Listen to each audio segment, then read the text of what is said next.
a chance. Yeah, baby, try. Just one more night, then make up your mind. Hey guys, welcome to Christian and Tiffany. We are today talking about the best types of friendships for a healthy marriage. It's super important to have healthy friendships, both individually and as a couple, that help encourage the health of your marriage. So we've got 5 types of friendships that are really important to have for a healthy marriage. Yeah. Okay, what's number 1? It's a great question what number 1 is. I think number 1 is having a couple that's further, or a person that's further along than you are. That's right. Yeah. So, we have kids ages 5 to 12. And so for us, what that looks like is a couple that has kids in high school, kids in college, or empty nesters. Yeah. They've been there, they've done that, they've had experiences that we can learn from. Man, we want to hang out with them and figure out how they did it so that we can do it well too.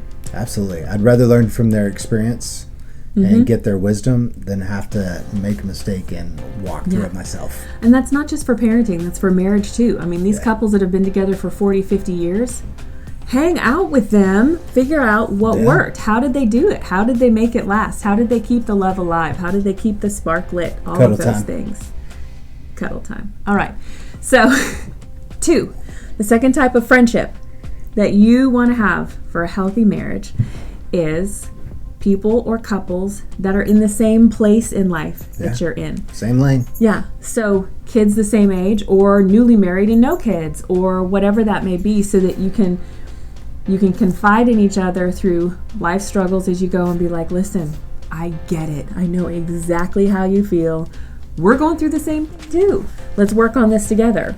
Or let's date swap so that I can go on a date because I need to, and you can go on a date because you need to. And people that are in the same place you're in, man, it just helps to know you're not alone.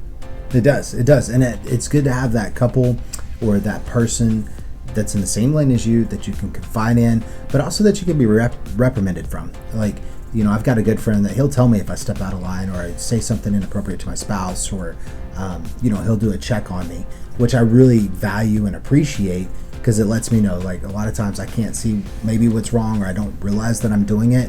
And, my best friend will step in there and say, hey, I don't know about that one. And I can analyze it and be like, oh, yeah, you're right. I didn't even see that. So. And the thing is in order to have those kinds of relationships where you can accept kind of correction or criticism from them, you have to be willing to open up your life and be vulnerable to that couple and to say, listen, I trust you. I really trust your advice. And just as much as I want you to speak into my life, I'd like to speak into your life. And so we're not talking about like the cool couple that really they're dysfunctional. What we're talking about is finding that couple that's in the same place that you're at, but that is healthy, because you want to mirror the health in their relationship with yours, and together you can remain healthy. Yeah. Right? Yeah, absolutely. Okay. 3rd type of friendship would be couples that are not as far along as you are. So again, we have, did I say 5 to 12 earlier? 3 to 12. Our kids are ages 3 to 12. You can feel like that sometimes. So maybe it's the newlyweds who don't have kids yet, or maybe they have a newborn and they're hanging out with us because they're like, how are you? How did you do it? How did you get through this like no sleep phase or whatever? It's so cool as a couple when you can share your experiences with other people and help encourage them along the way. It's super healthy. It is. For you guys to be able to tell your story to encourage somebody else. And also, when someone's watching, you just behave better. True that. You do. Yeah. And you can learn a lot from them. Like, as you're helping somebody else out, you always kind of want to be one step ahead when you realize that you're kind of helping somebody out. And so you might do a little more self-reflection. You might do a little more personal growth and development. You might work a little harder on your marriage. You work a little bit harder on your parenting. And all those are good things. I mean, there's nothing wrong with that. Trying a little harder and instituting, new things. It's a good thing. And we're not talking about like presenting this perfect picture. No, like, don't think that you have to have it all together to do this. For me, one of the greatest gifts that I've given to my friends is to invite them over to my house when it's messy. Yeah. Because by doing that, I'm saying, it's okay. It happens. It's okay. Happens a lot. You don't have to have a clean kitchen to have somebody over and into your life. You don't have to have perfect children before you have a play date.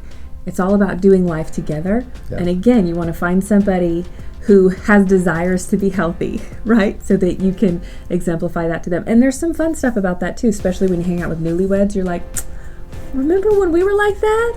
You know, Girl, I'm still like that. Inspire some honeymoon behavior, Every even night. in the 15th year. Every night. Every year's a honeymoon. Every night's a honeymoon. Okay. Testosterone. That's a whole nother topic. Whole nother video. Okay. 4. What's the 4th type of friendship that's important for a married couple? That's a fantastic question, Tiffany. I like that Have a you lot. forgotten? I've not forgotten. It's Single just people. on the tip of my tongue. Single people. Single people. Man, like you've got all these friends when you're single and you're like, oh, we have so much in common. And then you get married and all of a sudden it's like, well, it's awkward. We don't really have anything in common anymore. Listen, you still have the same stuff in common. Only one thing has changed. You've got a man or a woman, right? Yep. Don't abandon your single friends. They need you, right? They need their friendships just as much as you need their friendship. They have things that they contribute to you in your own personal development and in your own relationships that they can continue to contribute even though you're a married couple. But again, you want your healthy single friends, not the single friends that are like, can't believe you married that dude, right? Or why is he acting right? You want to have friends, again, that always encourage the health of your marriage. Yeah. That's really good. You know, and spending time with single people really does help encourage them in their singleness. I mean, sometimes, listen, single and proud, this is where I want to be, it's what I want to do. Oftentimes for friends that I have, they're disheartened and they're frustrated that everybody's getting married and they're not married yet, or they were about to get married and it just didn't work out, or maybe even single friends that are divorced. Man, we got to love on our single friends. We got to support them. We got to encourage them. We need each other. Absolutely. Okay. The points. last, number 5, the last type of friendship that is so important for a healthy marriage. So important. You got to have your friends that you can vent to. Yep. You want to talk on that first? I've got so much I can say about it, so I'll let you go first. Sure. I think it's always important to have that person that you can vent to, that you know it's not going to come back around. It's somebody that's in the same lane, that's trustworthy, has character, has integrity, somebody you can vent to that's not going to judge you. They can vent, you're not going to judge them. I'm not talking about just a straight up like gossip session, but just a venting. Like, I'm frustrated where this is at right now in this season. How am I going to get through this?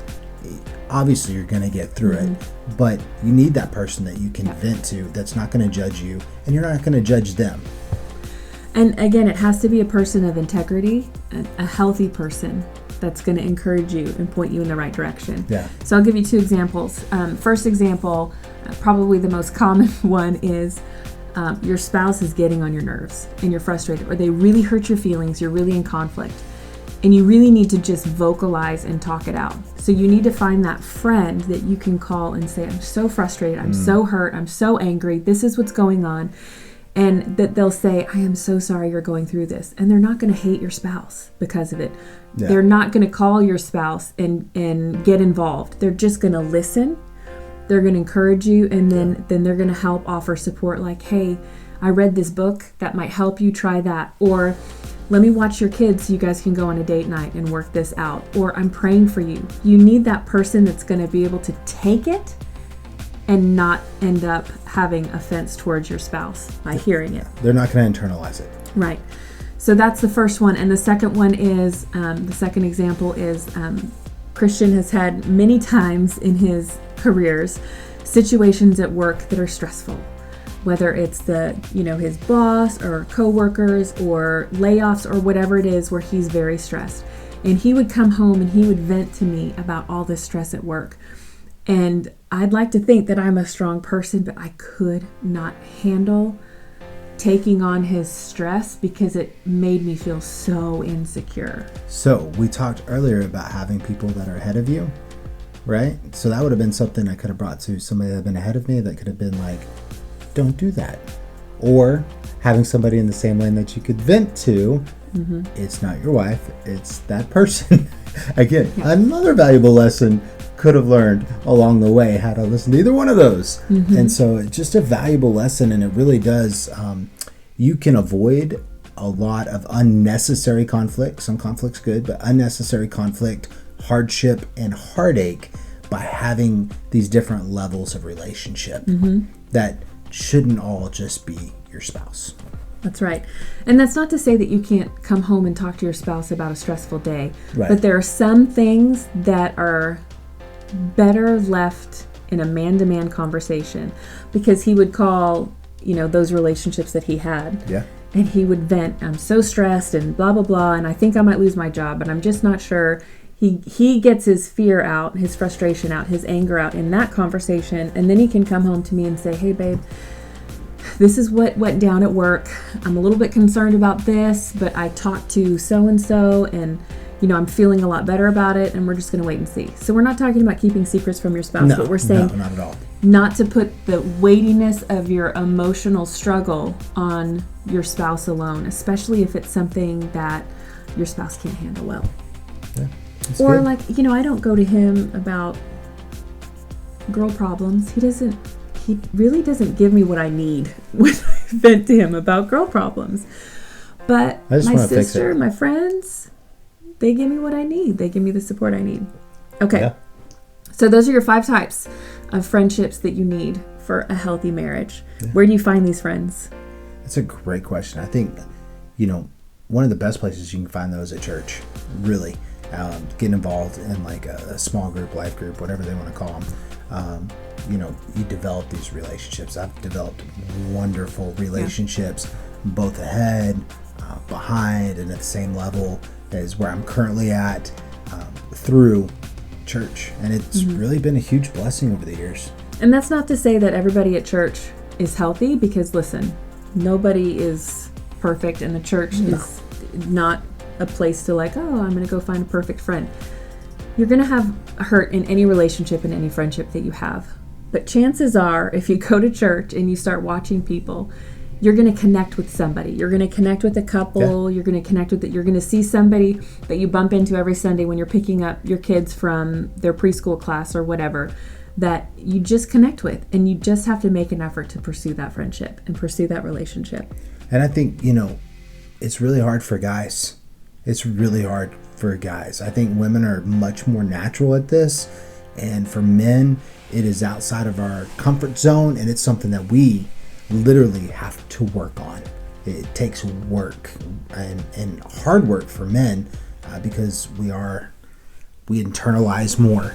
And I talked to a friend the other day that had talked about being in a society or a group of men, whether it's, military or you played sports, and you have this group of men, and then later on you get married and you move, and all of a sudden there's that void, and all those people are gone now that you hung out with and did life together and had all these memories, because guys really build relationship well through going through experiences together, whether it's sports, it's hunting together, it's military, doing action, doing something, doing a project like working Habitat for Humanity, working out at the gym. It seems that through some form of kinesthetics, our brains open and we can become friends versus just sitting down and be like, let's have some coffee, girl.